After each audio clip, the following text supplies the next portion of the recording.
제6장 사람들을 성공에 이르도록 하는 법. 나의 어린 친구 피트 발로는 평생 동물 서커스와 고개단을 따라다녔다.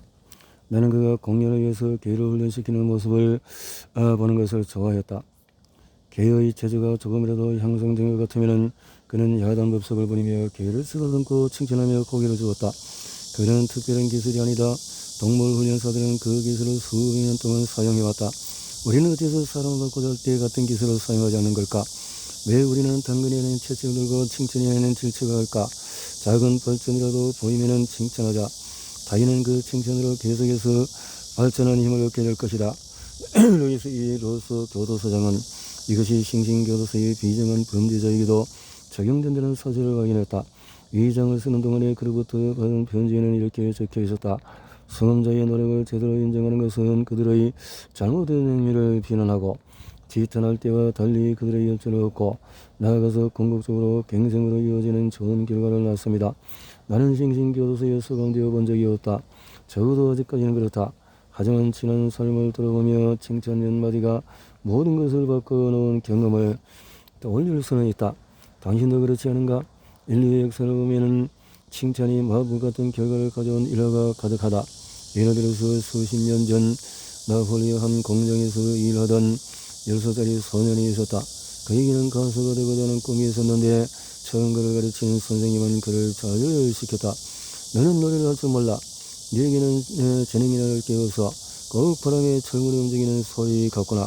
그러나 가난한 소장농이었던 그의 어머니는 아들을 꼭 끌어안고 그에게 재능이 있으며 점점 나아지고 있다고 칭찬해 주었다. 그리고 그가 음악의 레슨을 받을 수 있도록 돈을 벌기 위해서 발벗고 나섰다.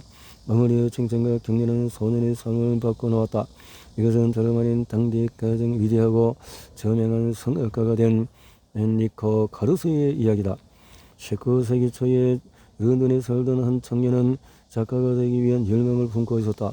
하지만 모든 것이 그의 꿈을 반대하는 것처럼 보였다. 그는 학교로는 고작 4년을 다녀보았을 뿐이었다.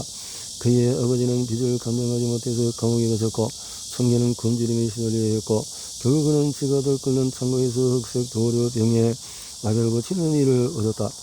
그는 두 명의 다른 런던 주민과 절친 불황아들과 함께 형편없는 다락방에서 잠을 잤다. 그는 자신이 가진 재능을 믿지 못했기에 사람들의 비웃음을 사지 않도록 한밤중에 몰래 나와서 첫 번째 원고를 출판사에 보냈다. 모든 원고가 거절을 당하던 중에서 결국 한 원고가 채택되었다. 원고료는 한 번도 받지 못했지만 한 편집자가 그의 재능을 알아보고 칭찬했다. 그날 황홀감에 젖은 그는 눈물을 흘리며 정처 없이 길을 걸어다녔다. 그 원고를 통해서 그가 받은 칭찬과 인정은 그의 삶을 성질있게 바꿔놓았다. 그 경례가 없었다면 그는 남은 삶을 지가 될 끓는 공장에서 보냈을지도 모를 일이며 또 당신도 그 이름을 들어보았을 것이다. 그는 다름 아닌 찰스 디킨스다. 또 다른 한 소년이 런던의 한 포목점에서 정원으로 일하며 생계를 이어가고 있었다. 그는 매일 5시 일어나서 점포 바닥을 쓸고 14시간 동안의 일을 했다. 일은 고되었고 그는 자신의 일을 경멸했다. 2년 후에 더 이상 그 생활을 참을 수 없었던 그는 어느 날 아침 일어나서 아침도 먹지 않고 15마일을 걸어서 가정부로 일하고 있는 어머니를 보러 갔다. 제정신이 아닌 상태로 그는 어머니에게 애원했다. 그리고 다시 그 가게로 돌아가느니 차라리 스스로 목숨을 끊겠다고 맹세했다. 또한 그는 다니던 학교의 교장 선생님께 길고 애처로운 편지를 쓰며 너무도 상심한 나머지 더는 살고 싶지 않다고 털어놓았다. 교장 선생님은 그를 칭찬하며 학창시절에 그가 매우 명석이기 때문에 더 좋은 일이 어울린다며 교직을 제안했다. 그 칭찬은 소년의 미래를 바꿔놓았다. 그리고 그 사건은 영원하고 역사의 길이 남기려었다. 그의 손에는 무서운 베스트셀러 책과 수백만 달러가 쏟아졌기 때문이다. 그는 다름 아닌 H.G. 웰스였다.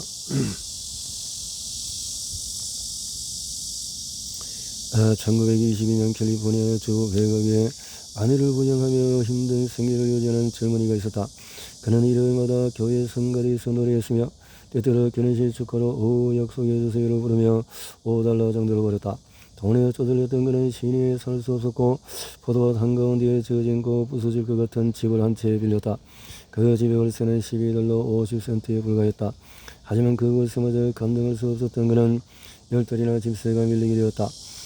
그는 나에게 포도 말고는 아무것도 먹지 못할 때가 있었다고 고백했다. 너무도 저들했던 나머지 그는 가수의 꿈을 포기하고 트럭 판매를 하려고 했었다. 그때 루퍼트 휴서에게 이런 칭찬을 듣게 되었다. 당신은 노래에 재능이 있어요.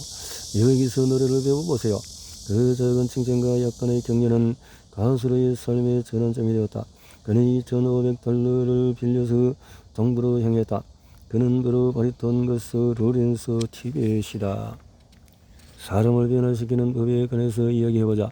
만일 누군가의 숨겨진 재능 하나를 발견할 수 있다면 우리는 변화를 넘어 그 사람이 완전히 새로운 삶을 살도록 할 수가 있다. 과장하는 것 같지 않은가? 같은가? 그렇다면 미국 역사상 가장著名의 심리학자, 철학자 중에 한 명이었던 윌리엄스 제임스의 현명한 말을 들어보시라. 우리는 자신이 가진 잠재력에 비교했을 때 절반 정도만 깨어있다. 우리는 육체적 그리고 정신적 자원의 아주 작은 부분만을 사용하고 있다. 넓게 보면은 인간은 자신의 한계에 한참 미치지 못하는 곳에 머무른다. 인간은 다양한 종류의 역량을 사용하지 못하는 상태에 적응되어 있다. 맞다. 지금 이거를 읽는 순간에도 당신은 다양한 종류의 역량을 사용하지 못하는 상태에 머무르고 있다. 그리고 당신이 기량을 마음껏 펼치지 못한 마법 같은 재능 중에는 다른 사람을 칭찬하고 영광을 부르며 그들의 잠재적인 가능성을 일깨우는 재능도 있을지 모른다. 따라서 상대방의 감정을 상하게 하거나 원한을 서지 않고 사람을 변화시키는 방법은 다음과 같다. 작은 발전을 포함해서 모든 발전을 칭찬하라. 마음으로 인정하고 후한 칭찬을 건네라. 후한 칭찬을 건네라.